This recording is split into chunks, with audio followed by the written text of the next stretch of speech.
Bismillahirrahmanirrahim. Alam raya ini milik Allah. Dan semua di alam raya ini milik Allah. Maka dipilih tidak dipilih itu terserah yang punya apa terserah kita. Apa terserah kriteria, apa terserah definisi. Dalam konteks kita sebagai objek diambil, tentu terserah yang punya.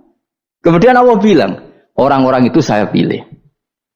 Nah kalau milihnya Allah berdasar kepunyaan, tentu Allah boleh dong memilih orang yang sebetulnya berstatus dolim. Ya tapi ya tetap dia dolim, tapi ya tetap dipilih. Kenapa ya? Karena Allah yang punya. Saya misalnya orang kaya, boleh nggak punya HP buruk? Boleh kan? Terserah saya. Saya orang kaya, beli HP mahal, medium dan paling buruk. Boleh nggak? Boleh, saya yang punya. Nggak boleh, Gus, dan orang kaya harus beli HP yang mahal. Yang bilang harus siapa? Nah kegoblokan kita ini seperti ini. Nak wong sugih HP ini kudu larang. Nak wong alim kudu bojone ayu. Sing kudu darani kudu ayu ku sapa? Nak maji jalan yang dumdu swarga lho kudu iku sing swargane mbam tapi kudu. Nah, kita ini sering berpikir ngatur Tuhan. Nah, Indonesia negara yang mayoritas muslim terus Islam Indonesia kudu dadi sampling Islam seluruh apa? Dunia. Ya ora usah sombong ngono ya keben mayoritas juga wonge kakean ngono ae ora perlu GR jadi sampling percontohan Islam internasional ora perlu ngono. Lah misalnya terus jadi contoh misalnya di Masjid Haram niru Jumatan di Indonesia berangkat mbek do rokokan. Bariku teki diusep-usep nang pojok pager. Lah misalnya wong Mekah terus do ngono kabeh karena mencontoh Islam Indonesia. Kacau gak? Ora usah GR ngono biasa wae. Napa? Biasa wae. Terus misalnya mencontoh Islam Indonesia nak ziarah Wali Songo terus tahlilan nunggu nganti setengah jam. Lah terus raudhah dikepung ngono rak macet Mekah Madinah.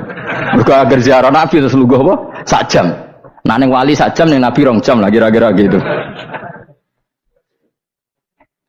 Ya malah ngenyak Kanjeng Nabi dong. Nabi sekaruan Afdhalul Khalqi mbok dongakno wa maghfir lahu warhamhu. Iku malaikat sak langit misah. Ya Nabi kok dongakno di sepuro. Kowe tapi ya butuh sepuro kan. Enggak boleh doakan Nabi gitu, enggak boleh. Wa sholli ala sayyidina Muhammad wa ala alihi, enggak boleh pakai ighfir lahu. Masalahnya tahlilan apa alam donga iku terus kamu gunakan. Ya misalnya terjadi percontohan Islam dunia terus Nabi kapundhut ditalkin, nak ditakoki waman rabbuka piye. Terus Nabi warai waman nabiyuka. Mesti Nabi yo pro, aku Nabi coba takoki. Jadi kita ini sering kumo luhur karena kita mayoritas terus jadi percontohan ora usah ngono. Paham ya napa? Ndak usah ngono, mayoritas ae tapi ora usah GR jadi apa? Percontohan internasional. Mungkin kalau masalah Islam damai ya bagus, tapi itu kan tidak hanya Indonesia. Di mana-mana yang Islam damai juga banyak dan yang tukaran juga banyak. Toh yang tukaran nggak pernah maklumatkan diri ini percontohan janda. Ya biasa saja. Saya ulang lagi ya. Maka menurut saya nggak akan benar pendapat Khawarij atau pendapat Islam yang keras bahwa orang dosa besar itu keluar dari Islam. Karena ketika Allah mengatakan kemudian aku pilihkan kitab ini tak kasihkan orang-orang yang saya pilih, itu diantara yang pertama adalah meskipun mereka sebagian tetap zalim. Artinya tetap zalim itu tidak menjadi dia keluar dari status Islam. Paham ya? Sekarang saya tanya, yang dikatakan warga Indonesia itu siapa? Ya siapapun yang bergeografis di Indonesia, lahir sebagai akte Indonesia, ya orang Indonesia. Kemudian ada yang penjahat, ada yang maling, kita penjara. Apa dia keluar dari kebangsaan Indonesia? Enggak kan? Sama ketika orang Islam menjadi zina dan fase koruptor, keluar dari Islam enggak? Enggak. Karena Allah tetap bilang famin. Apa? Famin. Jelas ya? Wes kayak ngarah Khawarij. Kenapa? Kalau Khawarij cara berpikir itu ekstrim. Setiap dosa besar itu mengeluarkan orang dari status Islam. Oh, itu bahaya sekali. Karena nanti kalau itu iya, kita akan kehilangan banyak orang nopo Islam. Makanya Nabi nanti ngendikan, saya berharap yang nanti masuk surga dari umatku itu separuh, 2/3. Itu kata ulama-ulama. Kalau kita pakai mazhab Khawarij, orang Islam itu tidak sampai 1/3. Karena banyak yang keluar dari Islam. Duwe keris gak Islam, duwe akeh ra Islam, nglakoni jimat gak Islam, nyekel patok gak Islam, dosa gede gak Islam, korupsi gak Islam. Terlalu banyak yang kita usir dari Islam. Lalu kita ngusir atas nama apa? Coba. Kalau atas nama Tuhan kamu tidak Tuhan. atas nama wakil Tuhan. Tuhan tidak pernah mewakilkan ke Anda. Orang-orang mandate. Yang kita tahu dari Quran ya ayat ini, tsumma awrasnal kitabal ladzina istafaina min ibadina. Kemudian kitab ini tak kasihkan orang-orang yang saya pilih, dan orang yang saya pilih itu faminhum zalimul li nafsi. Dan sebagian dari itu adalah orang zalim, dan itu jelas bagian dari itu. Artinya keluar apa masuk? Keluar apa masuk? Masuk.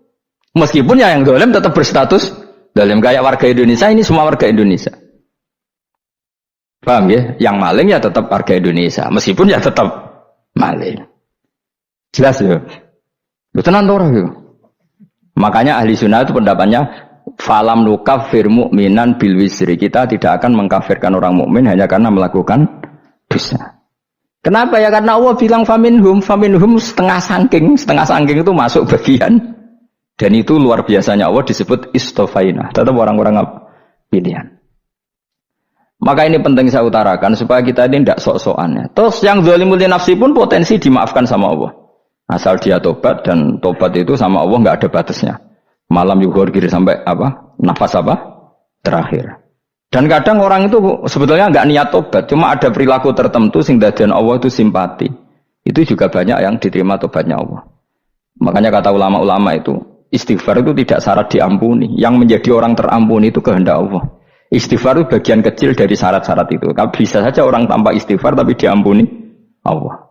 Misalnya Allah dawuh wa yaghfiru ma duna dzalika liman yasha. Itu bukan liman yastaghfir tapi liman yasha. Contoh masyhur kan, kamu pernah dengarkan ada orang nakal itu, mau misah itu ya kira-kira lonte atau apalah. Dia datang pulang ketika melihat anjing ngeleti pasir, dia berpikir ini kehausan kayak saya. Kemudian dia turun ke sungai memberi minum anjing itu, kemudian Allah memaafkan dia karena itu. Pas itu di semua hadis riwayatnya dia tidak pernah istighfar. Terlalu punya perilaku yang menjadikan dia diampun. Banyak enggak seperti itu? Banyak, makanya wa yaghfiru ma duna dzalika liman yasha. Mayasa itu ya yang digedaki Allah. Bisa saja kalian ini sering istighfar tapi enggak dimaafkan Allah. Tapi delala punya satu perilaku yang cara Allah itu penting, kemudian dimaafkan. Kayak Saharatu Fir'aun itu dia tidak pernah istighfar, tukang sihir Fir'aun. Dia diampuni Allah, dikasih iman tuh gara-gara jadi wong Jogja. Terus ngono tok. Jadi pas mau duel adu sihir.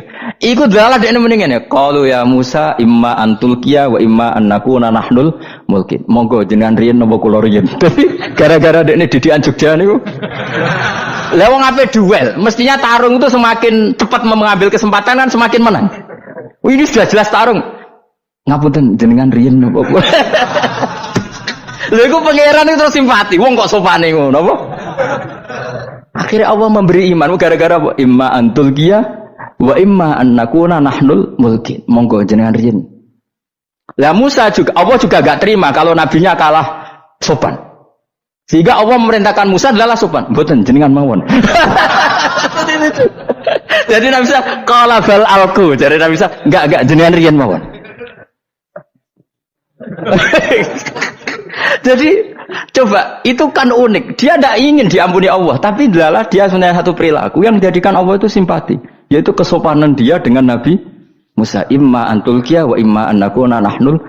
Nabi Musa juga bilang qala bal alqumu go jenengan riyen mawon. Akhirnya sakit nggih nak ngoten.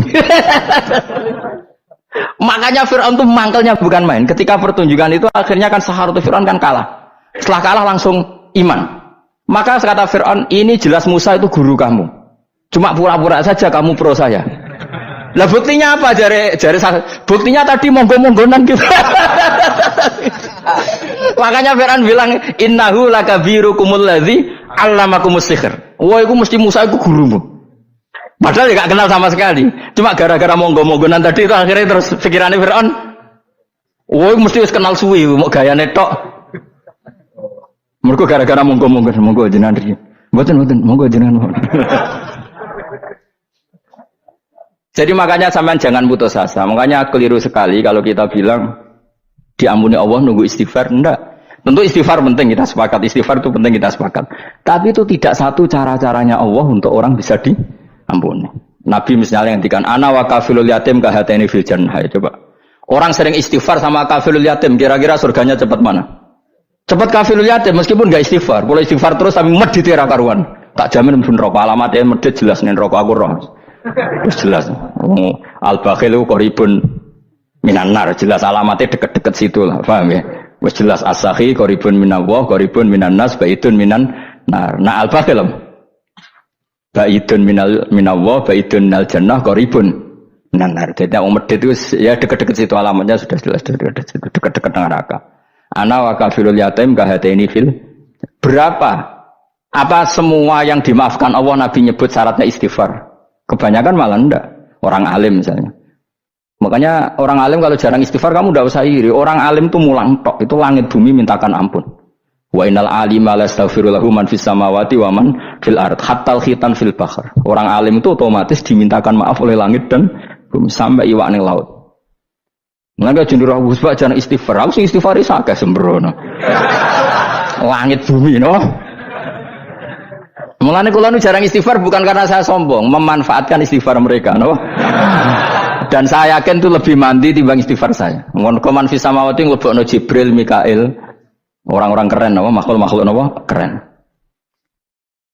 Saya baru cari hadis yang wa innal muta'allim sing ijek belajar tapi belum ketemu. Nanti kalau ketemu tak kasih tahu apa? Karena hadisnya yang saya baca masih wa innal alim apa? Orang alim jadi agak ketat. Nah, nanti kalau sudah ketemu wa innal muta'allima.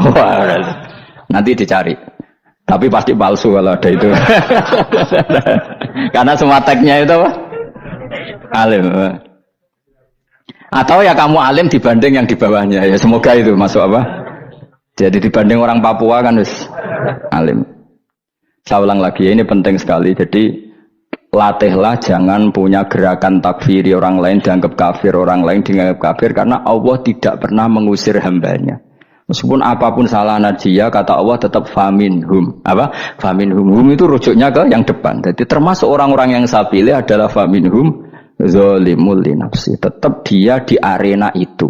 Nisbatnya Islam ya tetap di area Islam itu. Meskipun yang ya kayak warga Indonesia coba. Warga Indonesia itu siapa? Yang terlahir di Indonesia dan ber-KTP kartu keluarga Indonesia sudah. Nanti tentu yang bajingan tetap bajingan, yang koruptor tetap koruptor. Tapi menjadi warga Indonesia terus keluar dari warga Indonesia. Tetap warga Indonesia. Kira-kira seperti itulah analoginya. Tetap istofaina tapi tetap berstatus faminhum dalim. Tapi rujuknya kan tetap faminhum ikut setengah sangking alladzinas tofaina.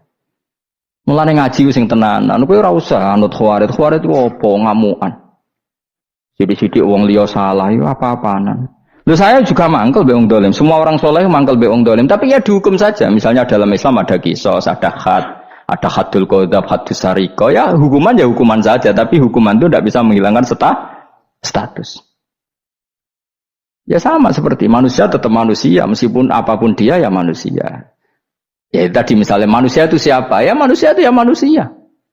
Terus kamu bikin orang yang standar ideal manusia adalah yang berperilaku baik. Yang enggak pernah salah. Kemudian kalau Zaid itu maling berarti tidak manusia. Terus barangnya apa? Ketek. Tidak bisa. Makanya kembali lagi dinul aja. Kamu bikin definisi manusia itu tidak usah seangkuh itu. Manusia seperti ini manusia ya sudah. Maling ya manusia. Orang soleh ya manusia. Orang sedengan ya manusia. Lelaki itu apa? Yang punya alat kelamin penis itu lelaki titik sudah. Sehingga nanti warisannya ya dia lelaki. Sholatnya dia bergaya. Kamu tidak usah bilang gini. Lelaki adalah yang cakap memimpin, yang maco, yang kuat. Jika kalau tidak seperti itu namanya perempuan. Terus kamu membolehkan yang seperti ini jadi makmumnya perempuan. Imamnya perempuan sing maco. Kacau enggak kalau agama nuruti logika-logika itu? Enggak jawab aja. Kacau. Lalu lucunya sekarang banyak kecerdasan yang mengarah ke sana. Makanya agama ini jadi kacau. Karena sudah ada dinul ajais. Agama ini agama ummi. Ya agama ini agama ummi. Kata Allah huwallazi ba'atsa fil ummiyin. Ummiyin itu lugu itu polos. Jadi kalau orang polos misalnya gini, ini apa? Kira-kira kalau jawab orang polos ini. Jam. Bagus kan jam. Jam untuk apa? Penunjuk waktu ya sudah seperti itu. Tapi kalau orang engkek, ini itu apa jam? Itu barang murahan. Bulat kan oleh jawab. Ono numpak mobil carry itu apa? Itu black melaku. Yang mobil itu Alphard. Jadi kacau. Enggak boleh agama dibawa ke sana. Apa? Agama di sana dibawa ke sana. Nah itu madzhabnya ahli sunnah apa?